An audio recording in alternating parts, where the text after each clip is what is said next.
ఉన్నటువంటి క్యాన్ తుఫాను గత రాత్రి అది బలహీనపడిపోయి తీవ్ర వాయుగుండంగా మారింది.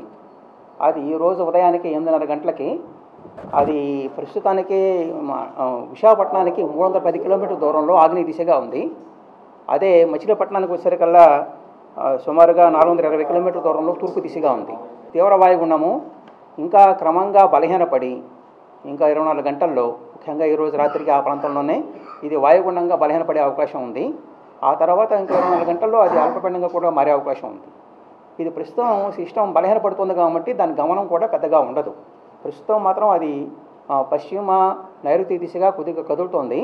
కానీ అది ఎక్కువగా దాని గమనం ఇంతకుముందు ఉన్నంత వేగంగా కదిలే అవకాశం ఉండకపోవచ్చు. కాబట్టి ఇది సిస్టమ్ ఈ 2 రోజుల్లో దాదాపుగా అది లో ప్రెషర్గా మారిపోయి సముద్రం మీదే ఉండే అవకాశం ఉంది. తీరం వైపు వచ్చే అవకాశం లేదు. అయితే ప్రస్తుతం ఉన్న ఈ డీప్ డిప్రెషన్, ఈ తీవ్ర వాయుగుండం ప్రభావం మూలంగా కోస్తా ఆంధ్ర అంతా కూడాను బలమైన గాలులు ఉంటాయి. గంటకి 45 నుంచి 50 కిలోమీటర్ల చొప్పున బలమైన గాలులు ఉంటాయి.